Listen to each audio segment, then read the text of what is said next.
fourth grade. It's Mrs. Pondra here today, and Gary, my kitty cat. I am filming this at home because why not? I have a day to do it. So, this week our lesson is all about Native American art. Now, word in the school is that you've already started doing some Native American studies in your classroom. So I figured that would be a great tie-in to doing some Native American art and being inspired by some of the art that we have all around the nation, all right? So here's a little bit about Native American art, all right? If you know and if you remember from your studies, Native Americans have been here for thousands of years, and their art is very diverse and different depending on where they live. So tribes on the East Coast, on the ocean, would be very different than the ones in the Great Plains. So art really reflects the time and place which it was made. And it really depends on the tribe, the group of people, and where you are. That's how art usually works, depending on even if it's ancient cave art, if it's ancient Egyptian, if it's in the 1800s. It just depends on where you are, time and place. Today, there are still Native American artists, and traditionally speaking, when Europeans first came to America, traditional mediums used, so those are the things used to make art, traditional mediums would have been beadworking, jewelry, weaving, basket weaving, pottery, carving, kachinas, masks, totem poles, drums, flutes, pipes, dolls. Native Americans were making lots of different types of things depending on where they were from, all right? But if you look at some of the art today, Native American artists are still making art to reflect that culture and where their heritage is from, but they oftentimes today, for their art, try to remind everyday people that they have a history, how their history played out, and how their people have been treated unfairly and had their rights and land taken away from them. So when you see Native American art today, it usually has a little bit more of a heated side to it, where you're trying to remind your viewer that life wasn't always fair for them and things need to be made right for that, okay? So these are two that I found that I thought were kind of thought-provoking, which is what art is supposed to be doing. The first is a photograph called Changing the Way We See Native America. It's a photograph by Matka Wilbur. And the second image is called Last Thanks, and that's done by Wendy Red Star, okay? Both of them have different meanings, so if you want to think and look and analyze a little bit more on your own to decide, what is the artist trying to tell me or show me here, all right? I'll let you do some self-reflection on that if you would like to, all right? But today, I really wanted to hone in and get really focused on an artist from Wisconsin, from our area, and I want to talk a little bit about Harry Whitehorse, okay? He was born in Wisconsin. He was born in Black River Falls in 1927, so that was almost 100 years ago now. And he was born in a wigwam in the Ho-Chunk tribe, okay? He had a very long life. He passed away in 2017, so he lived a very long life and was making art through most of that time. He was a member of the military. He served in World War II. But besides that, he also made a lot of paintings. He sculpted metal. He's created wood carvings. And a fun kind of art he did, he made custom cars with some of his metalwork. All right. Here's a picture of him with one of his pieces of wood sculpture of that he created back around when he was still alive. And the one that we're going to be using for inspiration today is this painting. I picked this one. It's called The Spring Song of Lake Monona, is because this is actually pretty close to home. All right, Lake Monona is maybe a half an hour drive for you from Waterloo.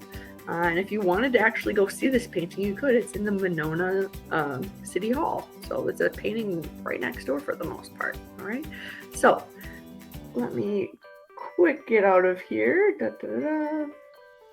So today, what we're going to be doing a painting.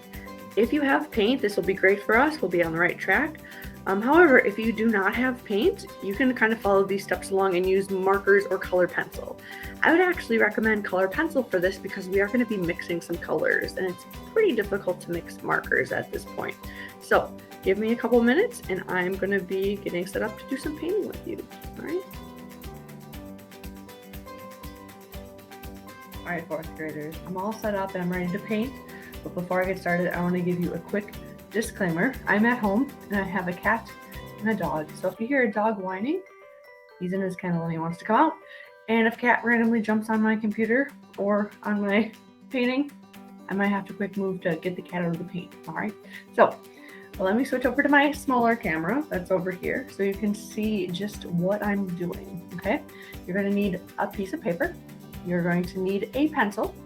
And like I said, if you have colored pencils and you don't have paint, grab those. But if you have paint, you're going to need mostly blue, a lot of blue.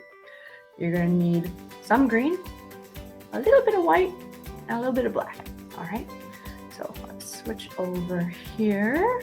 Da, da, da. And let's see what we got. All right. So for this painting, let's see if I can back this up a little bit. Da, da, da.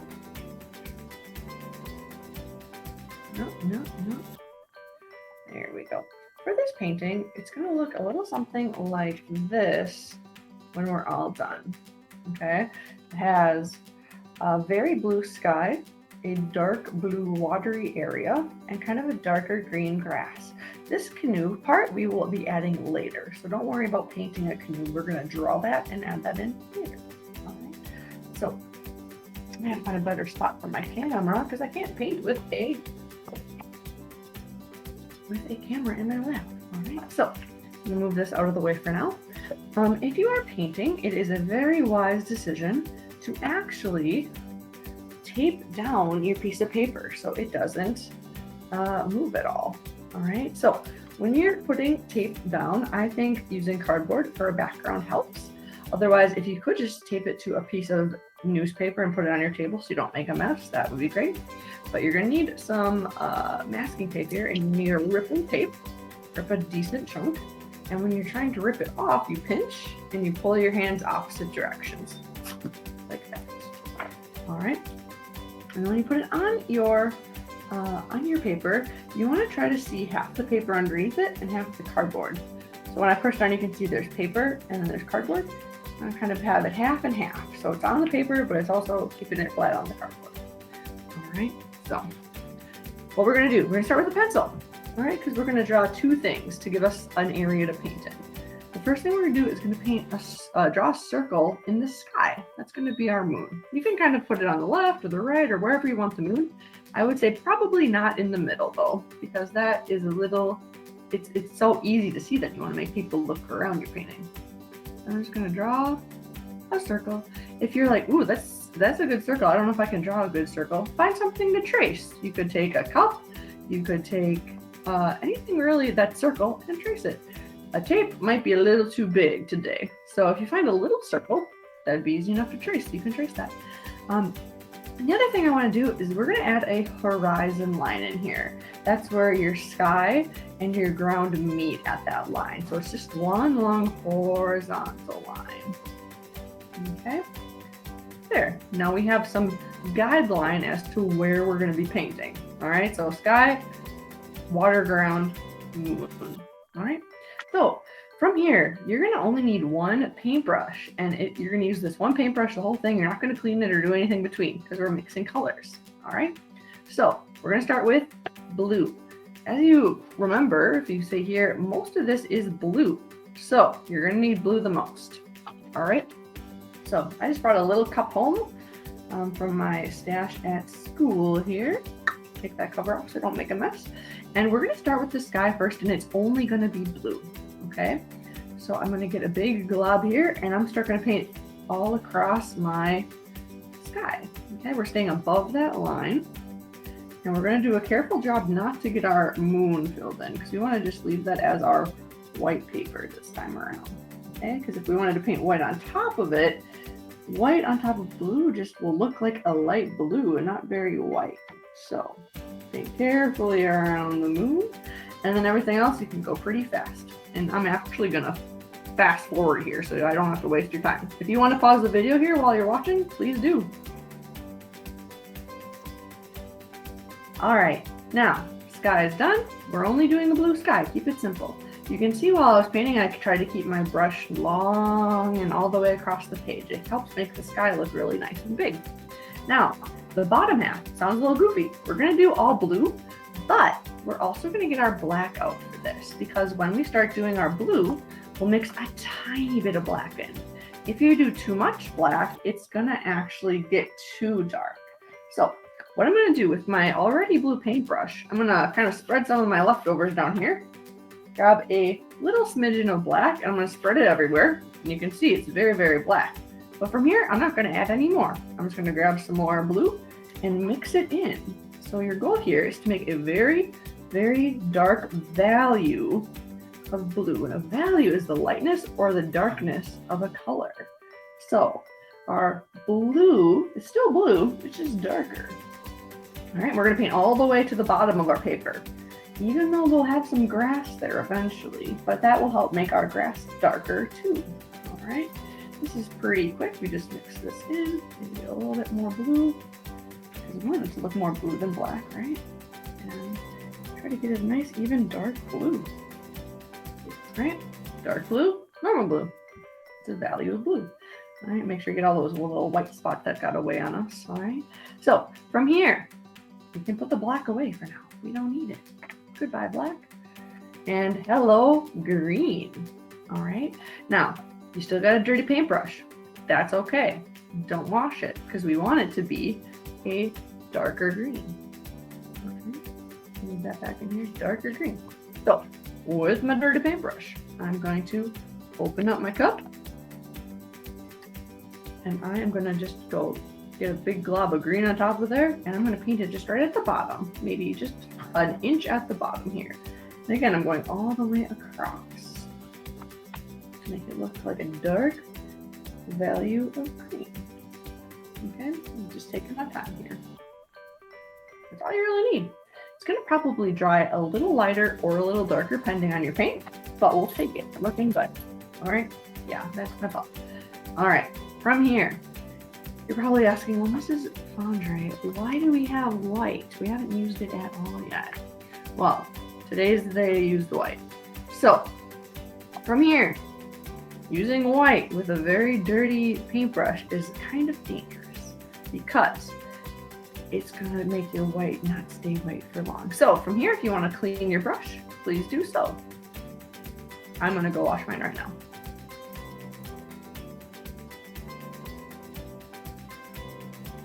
All right, it's still not perfectly clean because I knew I would still be working, but I got most of the color out of it. Put my paper towel over here because you don't want to paint with a super wet brush right now. So the white, if we look really closely here, is the reflection of the moon in the water, okay? So when we do this, we're not going to use the flat part of our brush as much. We're going to use the very tippity top of our brush. So let's get that white paint out. I'm going to just go tip right in the end. I'm actually going to scrape some of it off, okay? And from here, I'm just going to go tap, tap, tap, and kind of make it look a little more wavy, okay? My brush, you can see, is sticking out all over the place, so this is a good brush for making like trees. So when I'm making my waves, it looks a little bit more fuzzy. But if you have a nice clean brush, it'll make it look a little more like waves. Okay, I'm gonna have to use the side of my brush just a little bit so it looks a little bit more like waves. Okay, add a couple of those in. Put a couple out here because light doesn't just stay under the moon, right? But it's mostly by the moon. All right. So from here, we're gonna take a break from painting because that's it. That's all we need to do. I'm gonna switch back to my computer camera for just a minute so you can actually see what I'm talking about. All right. So from here, you can actually go wash your paintbrush because we're done painting. Like I just mentioned earlier at the beginning, we are going to be doing a canoe separately. So while your painting is drying, depending on how much paint we use, you can take your paint for your painting, if it's on a cardboard or a newspaper, and just move it out of the way. You don't need it right now. But I am going to talk to you about how to draw this canoe shape because it's kind of shaped like a banana a little bit. We'll talk about that. So let's get into that. But first, before you start, you do need a piece of dry white paper to do this, all right? And a pencil. When we get to actually coloring and decorating the canoe, you could use markers, color pencils, crayons, whatever you like. But right now we're just gonna do a pencil because we're just starting off. All right, so I can move some of my paints out of the way. And from here, we're going to draw a canoe shape. I'm going to get my canoe over here just so you can kind of see what I'm talking about when I'm mentioning stuff. Okay, so the front of my canoe, if I do from the very tippity top, I curve down and back, almost looks like one of those Nike swooshes that you see on tennis shoes. All right, so we're thinking Nike swoosh right here. So I'm going to start on the side of my paper, and I'm going to go curving line down to kind of look like a parenthesis, right? Kind of like that side emoji smiley face here. And I'm going to curve back a little bit. Okay, so it's just a curve in the front connecting to a long bottom of your canoe right here, because the back is also another parenthesis going the other way. All right, from here we're going to do another one, but it's going to be maybe a little smaller because it just goes from tippity top to the back. So from the very front of my canoe, I'm going to dip down a little bit, and then I'm going to swoop down and up. All right, so that's the outside of our canoe. But you can see I actually added kind of an inside of the canoe, so you could hop in the canoe if you wanted to. From here, we're going to add one more kind of straight line that swoops up. So we're not doing an up swoop at the beginning. We're just going straight and then swoop up. So I'm going to find a spot about somewhere in the beginning. I'm going to go straight back and I'm going to swoop up again. And from here, I do two big diagonals, one in the front, one in the back. So right here, whoop, whoop, and one in the back, whoop, whoop. And to make it look like you can actually step into the canoe, I draw little vertical lines going straight up and down. So I'm going to go line, line, line, line. And it helps you kind of trick people into thinking that you could go into the canoe. All right. So from here, you can see what I did. I added an extra stripe down the side of my canoe to decorate it. If you want to do something like that, that's fine. But here's a trick for you. Do you see how the front area right here is bigger than the back area? You're going to be kind of tricking people to think, okay, that's the front because it's closer to me, so it's bigger. And if we go back to the end of the canoe, it gets smaller because it's further away from you. So if you want to do something like that, you can start with a very simple line going around the back of the canoe. And the second line is the important one because that's the one you have to think about getting smaller. So I'm going to start big, and as I keep going back, I'm going to slowly get that line going closer and closer together. All right. I put triangles in mine, but you could do stripes. You could do thick and thin stripes, maybe. You could do those triangles that I was talking about. These are just ideas. You don't need to copy these exactly. Maybe you want to do zigzags that go up and down. Maybe you want to do wavy lines. Maybe you want to do circles. It's really up to you how you want to decorate this. All right. From here, once you're happy with your canoe, you can color the outside for sure with a marker so you can see it really well, and then color it in. All right. Once this is done, and once your painting is dry, that's important. It needs to be a dry painting. You can cut it out and glue it right on the top. Yep, and there goes my puppy itching his collar. All right. So, I know this was a longer video. We were doing a lot of drawing and painting, and we got a little time consuming. And normally we would do this in just one class. I call this fast and furious painting. I've noticed a lot of elementary folks, they get a little scared or a little timid when it comes to painting quickly. And that's one of the best things to do when you're trying to mix colors. If you were here during our Vincent van Gogh / Day of the Dead project where we painted the marigolds, we had to go really fast for that. All right. So I'm trying to get people used to like fast is okay. You don't have to go slow all the time, which, you know, slow is good for a lot of occasions, but sometimes for painting, you really want to mix your colors. And if your painting dries, then you can't mix it. All right. So if you have any questions, concerns, comments, please let me know. Like I said, paint is really great for this project, but if you want to use colored pencils, you can just color one of your main colors down and then switch colors and color over the top of it with a different color. And it kind of mixes, not as easily as paint because that's gooey and wet, but it mixes colors all the same. All right. Please submit these into the Google Classroom, or if you're having problems with that, send me an email so I can mark it off in my book. All right. I can't wait to see what your Song of the Monona looks like. Happy creating.